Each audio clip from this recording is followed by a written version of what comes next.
সরকারের আশ্বাসে ডিম মুরগির উৎপাদন বন্ধের সিদ্ধান্ত প্রত্যাহার। এদিকে স্থানীয় সরকার নির্বাচনে দলীয় প্রতীকের বিপক্ষে বিএনপি। জানাবো চুক্তির চক্করে প্রশাসন আর চুক্তি চান না পদোন্নতি প্রত্যাশীরা। এবং সর্বশেষ জানাবো সংস্কার কমিশনের প্রত্যাশা, সব নারীকে মানুষ হিসেবে চিনবে, জানবে ও সম্মান করবে। শুনছিলেন সংবাদ শিরোনাম, এবারে বিস্তারিত। সরকারের আশ্বাসে ডিম মুরগির উৎপাদন বন্ধের সিদ্ধান্ত প্রত্যাহার। ডিম ও মুরগির বাজারে দীর্ঘদিনের অস্থিরতা এবং প্রান্তিক খামারিদের আর্থিক ক্ষতির প্রেক্ষাপটে আগামী 1 মে থেকে ঢাকা দেশব্যাপী পোল্ট্রি খামারিদের উৎপাদন বন্ধের কর্মসূচি স্থগিত করা হয়েছে। বাংলাদেশ পোল্ট্রি অ্যাসোসিয়েশনের সভাপতি মোহাম্মদ সুমন হাওলাদার এই সিদ্ধান্তের সত্যতা নিশ্চিত করেছেন। তিনি বলেন, সরকারের পক্ষ থেকে সমস্যা সমাধানে সুনির্দিষ্ট আশ্বাস এবং আন্তরিক আগ্রহের প্রকাশ পাওয়ায় খামারিরা আপাতত কঠোর অবস্থানে যাচ্ছেন না। গতকাল প্রাণী সম্পদ অধিদপ্তরের অনুষ্ঠিত গুরুত্বপূর্ণ বৈঠকে প্রান্তিক খামারিদের উত্থাপিত 10 দফা দাবির প্রতি সরকার সহানুভূতিশীল মনোভাব দেখিয়েছেন। অধিদপ্তরের দায়িত্বশীল কর্মকর্তারা বেশ কিছু যৌক্তিক দাবি মেনে নেওয়ার পাশাপাশি অন্যান্য গুরুত্বপূর্ণ বিষয় গভীরভাবে পর্যালোচনা করে সমাধানের পথ খোঁজার প্রতিশ্রুতি দিয়েছেন। উৎপাদন বন্ধের সিদ্ধান্ত স্থগিত করার কারণ ব্যাখ্যা করে সুমন হাওলাদার আরও বলেন, সরকারের ইতিবাচক মনোভাব এবং সমস্যা সমাধানের সুস্পষ্ট প্রতিশ্রুতির প্রতি সম্মান জানিয়েই আমরা উৎপাদন বন্ধের কর্মসূচি আপাতত স্থগিত করার সিদ্ধান্ত নিয়েছি। তবে আমরা সরকার কি পদক্ষেপ নিচ্ছে সেগুলোর দিকে তীক্ষ্ণ দৃষ্টি রাখবো এবং যদি খামারিদের স্বার্থ বিঘ্নিত হয় তাহলে ভবিষ্যতে কঠোর কর্মসূচি ঘোষণা করতে আমরা দ্বিধা করব না।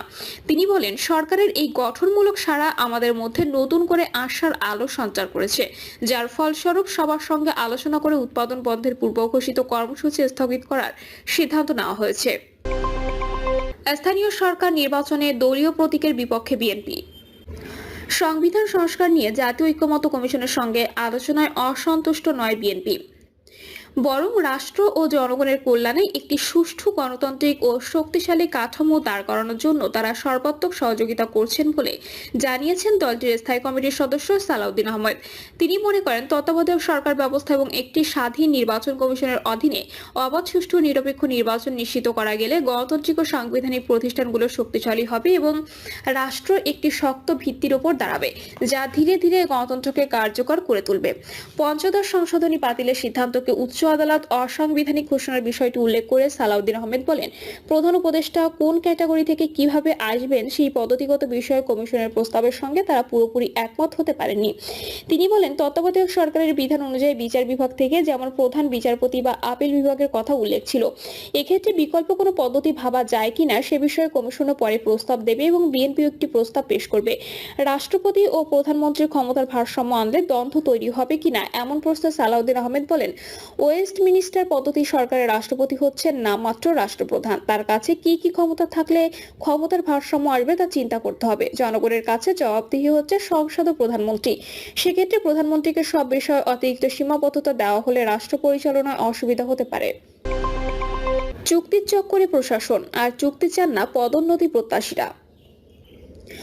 আওয়ামী লীগ আমলে প্রশাসনের শীর্ষ ও গুরুত্বপূর্ণ পদগুলোর দলকানা কর্মকর্তাদের বারবার চুক্তিভিত্তিক নিয়োগ দিয়েছে তৎকালীন সরকার। এসব নিয়োগে কর্মকর্তারা যোগ্যতা কিংবা দক্ষতার চেয়ে দলীয় আনুগত্য এবং দুর্নীতি অনিয়মের পারদর্শিতাকে নেওয়া হয়েছে বিবেচনায়। অনৈতিক লেনদেনের মাধ্যমে চুক্তিভিত্তিক নিয়োগ বাগিয়ে নেওয়ায় নজিরও রয়েছে আওয়ামী লীগ আমলে। বহু আলোচনা ও কেলেঙ্কারির পরও চুক্তিভিত্তিক নিয়োগের প্রবণতা থামেনি। এর ফলে দীর্ঘকাল ধরে বঞ্চনার শিকার হয়েছে দক্ষ, অভিজ্ঞ ও নিষ্ঠাবান কর্মকর্তারা। তাদের অপ্রাপ্তির হতাশায় প্রশাসনের প্রতিটি স্তরে সৃষ্টি হয়েছে ব্যাপক বৈষম্য। ছাত্র জনতার ঐতিহাসিক অভ্যুত্থানে আওয়ামী লীগ সরকারের পতনের পর সেই বৈষম্য ঘুচবে বলে আশায় বুক বেঁধেছিলেন সবাই, কিন্তু দুঃখজনক হলেও সত্যি, সমাজের প্রতিটি স্তরে বৈষম্য নিরসনের অঙ্গীকার নিয়ে রাষ্ট্র পরিচালনার দায়িত্বে আসা অন্তর্বর্তীকালীন সরকারও চুক্তির চক্কর থেকে মুক্ত হতে পারেনি, বরং ডক্টর মোহাম্মদ ইউনূসের নেতৃত্বাধীন সরকার দায়িত্ব নিয়ে প্রথমে অবসরে যাওয়া 22 কর্মকর্তাকে সচিব পদে চুক্তিভিত্তিক নিয়োগ দেয়। এ নিয়ে শুরুতে আপত্তি তোলেন প্রশাসনের বর্তমান কর্মকর্তারা, কিন্তু তাদের আপত্তি ধোপে টেকেনি। দেশে তৎকালীন প্রেক্ষাপট বিবেচনায় এসব নিয়োগ জরুরি বলে যৌক্তিকতা দেখান সংশ্লিষ্টরা, কিন্তু চুক্তিভিত্তিক এ নিয়োগের ফলে বঞ্চিত কর্মকর্তাদের ক্ষোভ এখনো নিরসন হয়নি। প্রকাশ্য বিষয়টি নিয়ে মুখটা খুললেও চুক্তিভিত্তিক নিয়োগ পাওয়া সচিবদের কর্মদক্ষতা নিয়ে প্রশ্ন তুলেছেন অনেকেই। এমন পরিস্থিতিতে চুক্তি কমিয়ে চাকরিরত কর্মকর্তাদের মধ্য দিয়ে নিয়োগ দেওয়া জরুরি মনে করে জনপ্রশাসন বিশেষজ্ঞ সাবেক সচিব এ কে এম আব্দুল আব্দুল আওয়াল মজুমদার।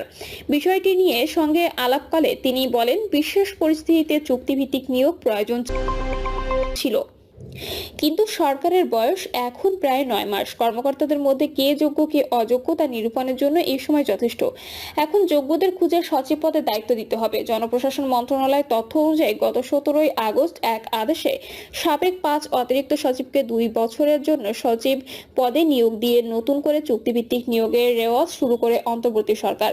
ওই আদেশে ডক্টর শেখ আব্দুর রশিদকে মাধ্যমিক ও উচ্চশিক্ষা বিভাগে, মোহাম্মদ এহসানুল হককে সড়ক পরিবহন ও মহাসড়ক বিভাগে, ডক্টর মোহাম্মদ আব্দুল মোমেনকে জননিরাপত্তা বিভাগে, ডক্টর নাসিমুল গনিকে রাষ্ট্রপতির কার্যালয়ের জনবিভাগ এবং এম.এ. আকমল হোসেন আজাদকে রেলপথ মন্ত্রণালয়ের সচিব পদে চুক্তিভিত্তিক নিয়োগ দেওয়া হয়। এই 5 কর্মকর্তা বিসিএস প্রশাসন ক্যাডারের 1982 ব্যাচের কর্মকর্তা এবং কয়েক বছর আগে চাকরির মেয়াদ পূর্ণ করে যাবতীয় সুবিধা সহ তারা অবসরে গিয়েছিলেন।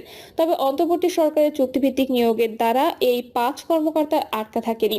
সর্বশেষ তথ্য পর্যালোচনা করে দেখা গেছে, প্রশাসনের শীর্ষ পদ মন্ত্রিপরিষদ সচিব থেকে শুরু করে প্রধান উপদেষ্টার মুখ্য সচিব এবং জনপ্রশাসন মন্ত্রণালয় সহ গুরুত্বপূর্ণ 22টি মন্ত্রণালয়, বিভাগ ও অন্যান্য প্রতিষ্ঠানে চুক্তিভিত্তিক সচিব বসিয়েছে অন্তর্বর্তী সরকার। চুক্তিতে নিয়োগের ক্ষেত্রে বারবার বলা হচ্ছে, বিগত সরকারের আমলে এই কর্মকর্তারা বঞ্চিত ছিলেন। এ বক্তব্যের পক্ষে যারা, তারা বলছেন চুক্তিভিত্তিক নিয়োগ পাওয়া সচিবরা আওয়ামী লীগের সময়ও এ পদে আসার জন্য যোগ্য ছিলেন, কিন্তু রাজনৈতিক বিবেচনায় তখন কপাল পুড়েছে তাদের, তাই তাদের প্রশাসনে ডেকে এনে সচিব করা যৌক্তিক সিদ্ধান্ত। কিন্তু এমন দাবি নিয়ে দ্বিমত রয়েছে অনেকেরই। তারা বলেছেন, অতিরিক্ত সচিব হিসেবে কেউ অবসরে গেলে তাকে বঞ্চিত বলা যায় না। আবার একটি অংশের মতে, চুক্তিতে নিয়োগ দেওয়া কর্মকর্তারা বিগত সময় বঞ্চিত হয়েছেন তা নিয়ে সন্দেহ নেই, কিন্তু সাম্প্রতিক বাস্তবতাকে বিবেচনায় নিতে হবে। গত কয়েক বছর প্রশাসনের কার্যক্রম ডিজিটালাইজড করা হয়েছে, প্রশাসন অনেক আপডেট। চুক্তিতে নিয়োগ পাওয়া সচিবরা যেহেতু অনেক আগেই অবসরে গেছেন, তাই হালনাগাদ প্রশাসনের গতি প্রকৃতি তাদের পক্ষে চট করে বুঝে ওঠা সম্ভব হচ্ছে না, ফলে কার্যক্রম জটিলতা ও স্থবিরতার সৃষ্টি হচ্ছে। আবার অন্তর্বর্তী সরকারের অধীনে সীমিত সময়ের জন্য চুক্তিভিত্তিক নিয়োগ পাওয়া অনেক কর্মকর্তা অনেকটা গা বাঁচিয়ে দায়িত্ব পালন করেছেন বলে মনে করেন প্রশাসনের অনেক কর্মকর্তারা। তারা বলছেন, চুক্তিতে নিয়োগ পাওয়া সচিবরা তাদের দায়িত্বটিকে ধারণ করতে পারছেন না কিংবা করছেন না, কারণ তাদের কার্যক্রমে উদ্ভাবনী চিন্তা কিংবা উৎকর্ষ বৃদ্ধির কোনো চেষ্টা প্রতিফলিত হচ্ছে না। প্রশাসন নিয়ে বিশদভাবে চিন্তার সময়ও তাদের হাতে নেই। কয়েকজন কর্মকর্তা বলছেন, প্রশাসনের চালকের আসনে বসা সচিবরা প্রকৃতপক্ষে বিগত সময়ে বঞ্চিত ছিলেন না, সময় মতো পদোন্নতি পেয়েছিলেন। তবে হ্যাঁ, তাদের তখনকার সরকার চাইলে সচিব পদোন্নতি দিতে পারত, সেটি হয়তো রাজনৈতিক বিবেচনায় দেয়নি আওয়ামী প্রশাসন। তারা আরো বলেন, কর্মকর্তাদের সর্বোচ্চ পদোন্নতি অতিরিক্ত সচিবই ধরা হয়। সচিব পদটি অলিখিতভাবে রাজনৈতিক পদ, সরকার তার নিজ দলের অনুগত কর্মকর্তাদেরই সচিব বানায়। কিন্তু বর্তমান মন্ত্রিপরিষদ সচিব ডক্টর শেখ আব্দুর রশিদ ও জনপ্রশাসন মন্ত্রণালয়ের সিনিয়র সচিব মোহাম্মদ মোখলেসুর রহমান আওয়ামী লীগের সময় অতিরিক্ত সচিব হিসেবে অবসরে গিয়েছিলেন, তাদের সচিব করা হয়নি। এটিকে পুরোপুরি বঞ্চিত বলা যাবে না। আর বর্তমান মুখ্য সচিব মোহাম্মদ সিরাজউদ্দিন মিয়া যুগ্ম সচিব হিসেবে অবসরে যান। তার কর্মদক্ষতা নিয়ে কর্মকর্তাদের মধ্যে প্রশ্ন রয়েছে, তিনি মুখ্য সচিব হিসেবে দায়িত্ব পালনের যোগ্যতা রাখেন কিনা তা নিয়েও প্রশ্ন তুলেছেন কেউ। সাবেক একজন সচিব বলেন, প্রধান উপদেষ্টা দেশপ্রেম ও নেতৃত্ব নিয়ে প্রশ্ন নেই, তিনি অন্যান্য দেশের সঙ্গে কূটনৈতিক সম্পর্ক স্থাপনেও অনন্য দৃষ্টান্ত স্থাপন করেছেন। তবে তার প্রশাসনে চুক্তিভিত্তিক অনেক সচিব নিয়োগ পেয়েছে, যারা যুগ্ম সচিবের চেয়ে বড় পদে যাওয়ার যোগ্যতা রাখেন না। জনপ্রশাসন বিশেষজ্ঞ এ.কে.এম. আব্দুল আওয়াল মজুমদার বলেন, এই সরকার যে পরিস্থিতিতে রাষ্ট্রের দায়িত্ব নিয়েছেন, তাতে চুক্তিভিত্তিক সচিব নিয়োগ না দেওয়ার উপায় ছিল না। মন্ত্রিপরিষদ সচিব ডক্টর শেখ আব্দুর রশিদ গত 17 আগস্ট মাধ্যমিক ও উচ্চশিক্ষা বিভাগের চুক্তিভিত্তিক নিয়োগ পান। পরে 8 অক্টোবর তাকে 2 বছরের জন্য মন্ত্রিপরিষদ সচিব করা হয়। তার ছেড়ে আসা পদে সিনিয়র সচিব হিসেবে চুক্তিভিত্তিক নিয়োগ পান সিদ্দিক জোবায়ের। 2 অক্টোবর প্রধান উপদেষ্টার মুখ্য সচিব পদে নিয়োগ পান 2015 সালে যুগ্ম সচিব হিসেবে অবসরে যাওয়া মোহাম্মদ সিরাজউদ্দিন মিয়া। একই বছরে অবসরে যাওয়া অতিরিক্ত সচিব ডক্টর মোখলেসুর রহমান জনপ্রশাসন মন্ত্রণালয়ের সিনিয়র সচিব হন। 27 অক্টোবর বাংলাদেশ পরিকল্পনা কমিশনের সদস্য পদে সিনিয়র সচিব পদমর্যাদায় 2 বছরের জন্য নিয়োগ পান ডক্টর মোহাম্মদ নিয়ামতুল্লাহ ভূঁইয়া।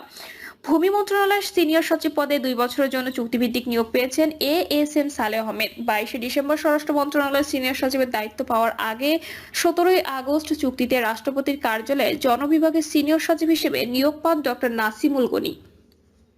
প্রিয় দর্শক, এই ছিল এখনকার সর্বশেষ সংবাদ। আপডেট সব সংবাদ পেতে চ্যানেলটি সাবস্ক্রাইব করে বেল আইকনটি ক্লিক করে রাখুন।